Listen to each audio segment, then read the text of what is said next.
What's up, people? It's NatureCurl30 here, and this is my Smackdown review for June 22nd. But as you can see, it's daylight, which means it's June 23rd. But anyway, let's move on to the actual review.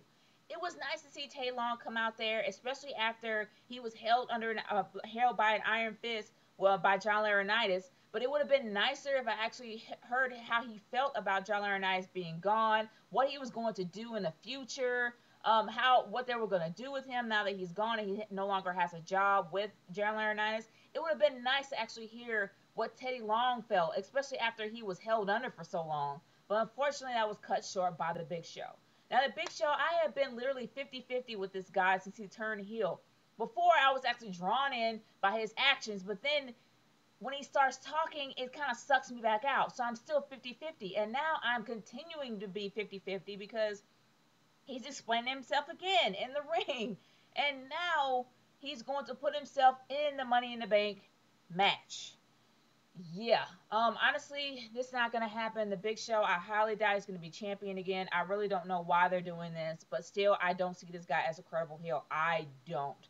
I don't know who he's going to be feuding with, but honestly, it was nice to see the Funkasaurus actually come out there because you thought that the Funkasaurus was going to start feuding with the Big Show. That would have been a great feud. These guys are two big behemoths. I mean, it would have been great to see them go at it and see what Brodus Clay really has to offer. And it makes me happy because it shows that Brodus Clay is a lot more than just a gimmick. They're actually trying to take him seriously, putting him in serious feuds, especially with the Big Show. That's the best thing you can ever do.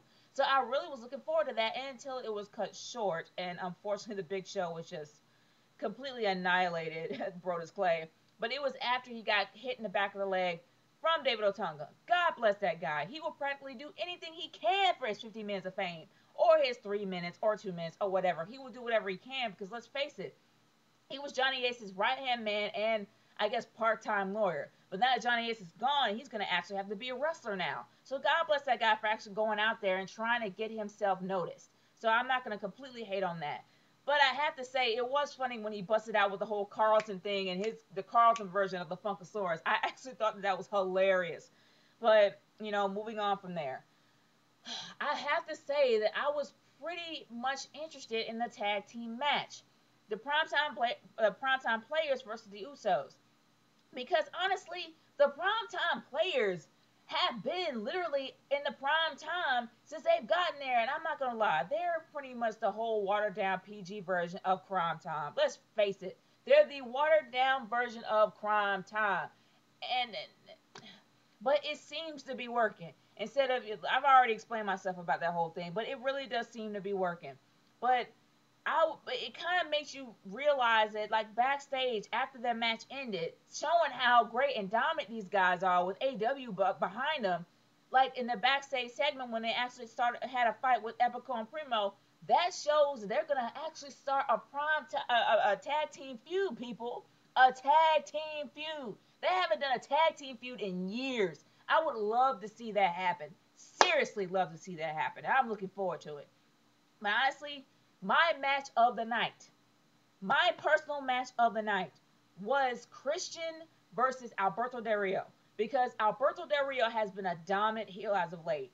But Christian has a tendency to really make his guys work. He has the best in-ring chemistry of any wrestler I've ever seen. I'm not saying he's the number one, but when that guy is in the ring with you, or if that guy's in the ring with any wrestler there, he can literally match any wrestler he's with, and he can either out-wrestle them or somehow lose but still put on a great show and put that guy over. He has done a good job in doing that, and the fact that Alberto Del Rio won shows that he is dominant, but then it doesn't make Christian weaker too. So I love that. I love that match. Plus, it did kind of make the feud between Cody Rhodes and Christian intensify. Now, this is something that's definitely good because it's going to actually lead over to a pay-per-view if they do it right. And it's going to definitely showcase Cody Rhodes a lot stronger as a heel than he has been. Now, I don't know whether or not it's going to be a Money in the Bank, because I think that he is going to be in the ladder match. But if they continue with this feud, more than likely he's going to probably have a rematch or another rematch at Money in the Bank for the IC Championship title. And I think that will pretty much be the highlight of his career if they do it right. Because Money in the Bank was epic last year. They have to top that. I don't know how they're going to do it without CM Punk, but they have to top everything that they did last year to this year. So hopefully they'll be able to do that feud right, and hopefully they'll be able to showcase Cody Rhodes a lot more and be able to not only make Christian look great, but also not make him look weak if he loses to Cody Rhodes. But moving on from there. Now, I have to say that the biggest thing that has been upsetting me as of late was the continuation of this ridiculous feud with, I guess they're continuing it, I don't know, between Daniel Bryan and Kane. Now, the whole triad of, or whatever, the whole triple feud that they had going on at No Way Out between Kane, Daniel Bryan, and CM Punk should have been squashed. Because AJ really doesn't have a purpose anymore. She doesn't have a purpose to be around these guys. She doesn't have a purpose to be in this feud. She's just there as a waste of space now. She's just there as some random crazy chick. That's how I'm seeing it. Daniel Bryan really doesn't have any reason to feud with Kane anymore. And Kane really doesn't have any reason to feud with him unless somehow that's probably the reason why AJ is still there. If they're going to try some kind of love triangle to where Daniel Bryan actually still has feelings for her and Kane has even more feelings for her and blah, blah, blah, yakety schmackety.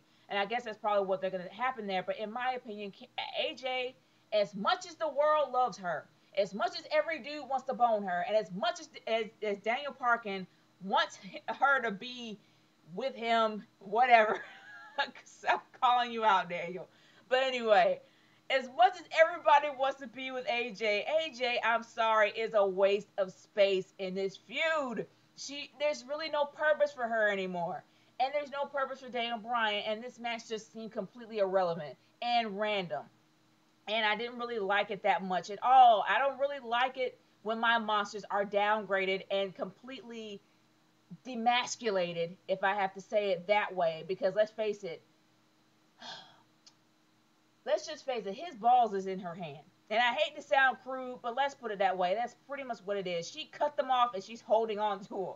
And he's practically being completely down. He is neutered by AJ at this point. And I don't like my monsters to be neutered, okay? I like them to be dominant. I like them to have a little bit of aggression. I like them to be intense. And she neutered him. Thank you, AJ, for neutering my monster. But anyway, moving on from there.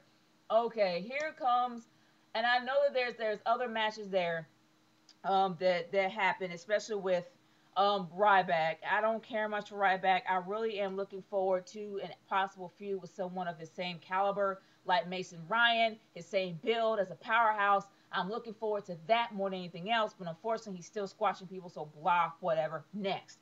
Okay, moving on from there. Every time you see Heath Slater, instant in your brain, squash match. I'm sorry, Heath Slater equals squash match. That's what it is. And who did he get squashed by? He got squashed by Zack Ryder. I love me some Zack Ryder, don't get me wrong, but Zack Ryder in a squash match, blah. You know, really, there should be a lot more to Zack Ryder just being in a squash match. And poor Heath Slater, he really doesn't have a shot in the dark of even getting taken seriously at all. So I really feel bad for that guy. I really do. But anyway, it kind of led up to a possible feud between Zack Ryder and Damien Sandow. I guess the idiot versus the savant. Like I've said before, anyway. But anyway, it'd probably be maybe an idiot versus savant match. I don't know. But it would be interesting to actually see how this progresses and whether or not this actually does become some sort of a feud. And it'll actually be great for both guys for them to actually be a feud going on. But moving on from there. Okay, the main event of the night was Sheamus versus Dolph Ziggler. Now, to be honest, this is something I would not in any way, shape, or form have on Smackdown. I would rather have it on a pay-per-view because these guys put on a heck of a match. They always do.